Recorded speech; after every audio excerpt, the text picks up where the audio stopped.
Hello, good morning everyone. আমি shiny from Netherlands.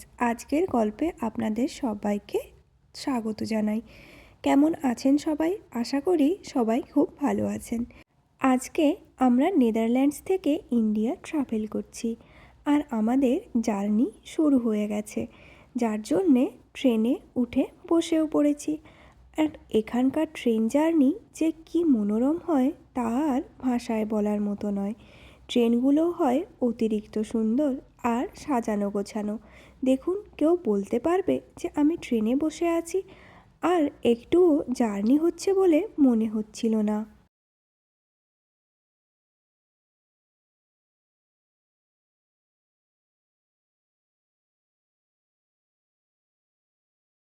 আমার চোখ মুখ দেখেই নিশ্চয়ই আপনারা বুঝতে পারছেন যে আজকে আমি ঠিক কতটা খুশি। আর মানুষ যখন মনের থেকে খুশি হয় তখন তার খুশির ছাপ কিন্তু চোখে মুখে বেশ ভালোই ধরা পড়ে। তাই আমার বাড়ি যাওয়ার খুশিও আমার চোখে মুখে সুন্দরভাবে স্পষ্ট হয়ে উঠেছে। আর আমি চাই যে যত মানুষ প্রবাসে থাকে সবার জীবনে যেন এই খুশি অন্ততপক্ষে বছরে একবার হলেও আসে। এই প্রবাসে থাকতে থাকতে যে কটা দিন বাড়িতে গিয়ে কাটাই সেই দিনগুলো হয়ে যায় স্মৃতির পাতায় সবচেয়ে উজ্জ্বলতম দিন। আর মাঝে মধ্যেই সেই স্মৃতির পাতা উল্টে স্মৃতিচারণ করে দেখি। দেশে কাটানো একটা মাস বাকি একটা বছরের থাকার রসদ জুগিয়ে দেয়। যাক, গল্প করতে করতে আমরা এয়ারপোর্টের মধ্যে চলে এসেছি।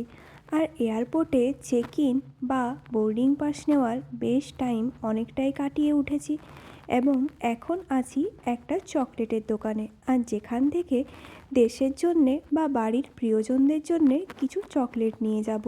দেখুন, এখন সব প্রসিডিওর কমপ্লিট করে আর যা কিছু টুকটাক কেনাকাটার ছিল তাও করে নিয়েছি।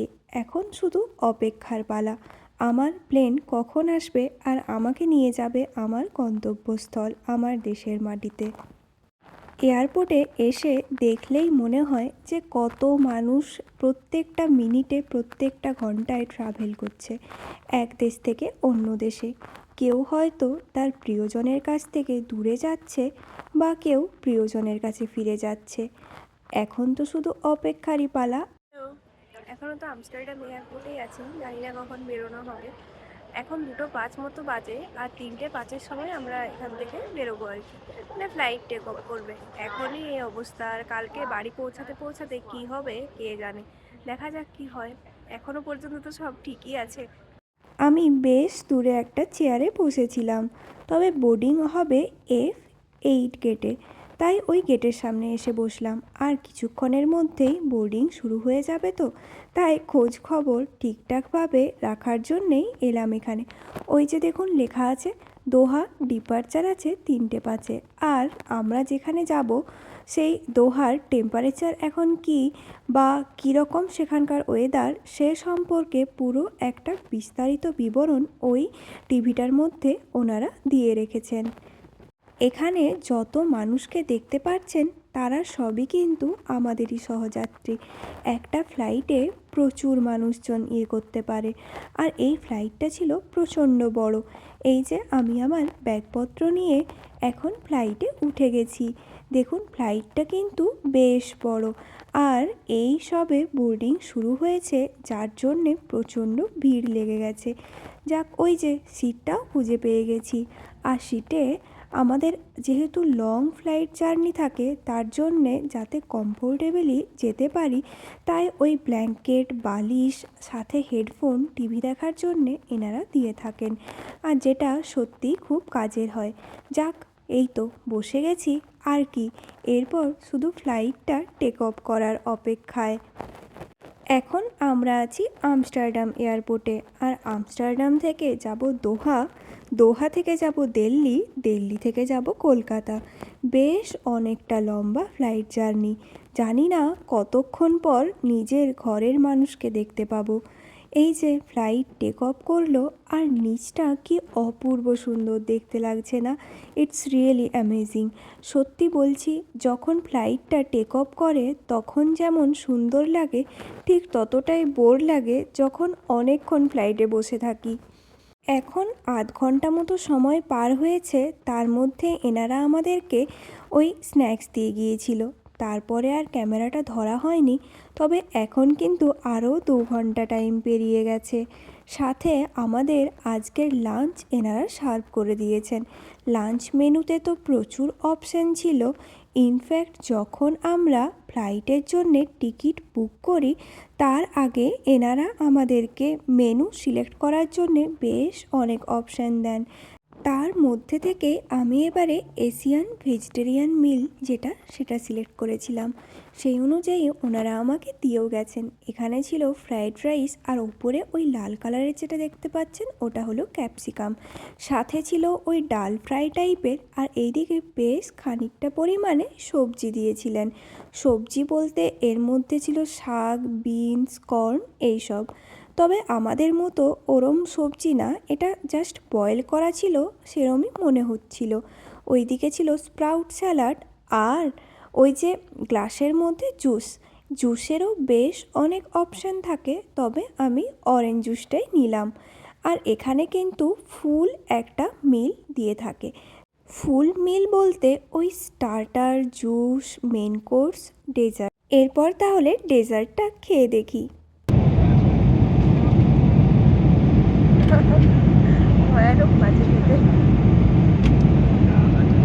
এতটা সত্য কথা বলতে নেই জানি, তবে মানুষের যে যার নিজের নিজের টেস্ট তো আলাদা হয়। সেই অনুযায়ী যেমন এই চকলেট যে ডেজার্টটা ছিল এটা ছিল অসাধারণ টেস্ট। এই পুরোটাই আমি খেয়েছি, যদিও আমারটাতে এই ডেজার্টটা ছিল না, তবে ওরটাতে ছিল। ও তো একদমই এইসব চকলেট মিষ্টি খায় না, তাই আমিই খেয়ে নিয়েছি। খাওয়া দাওয়া হয়ে যাওয়ার পর আমি এখন এই ফ্লাইটের ম্যাপটা নিয়ে বসেছি। এই সবে 2 ঘন্টা মতো জার্নি আমরা কমপ্লিট করেছি, আর আছে ওই 3 ঘন্টা মতো। তারপরে আমরা পৌঁছে যাব কাতারে। আর কাতারে আজকে ওই 4 থেকে 5 ঘন্টার মতো হল্ট ছিল। তাই আপনাদেরকে কাতার এয়ারপোর্টটা যে কি বীভৎস সুন্দর করেছে সেটাও দেখাবো। চলুন এরপর তাহলে একটু ঘুম দিয়ে দেওয়ার পালা।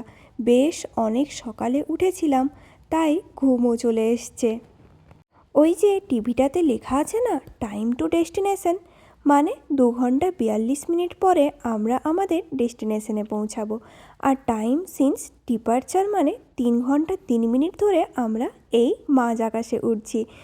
এখন গ্রাউন্ড স্পিড আছে 927 কিলোমিটার/আওয়ার, আর বাইরের টেম্পারেচার আছে -51 ডিগ্রি সেন্টিগ্রেড। এই টেম্পারেচারে যদি ধরুন কাউকে বাইরে বের করে দেওয়া হয় তার কি অবস্থা হবে।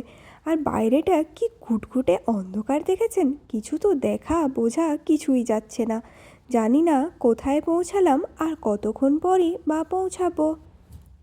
যখনই টাইম কাটতে না চায় তখনই টিভিতে আমি এই ম্যাপটা খুলে বসি।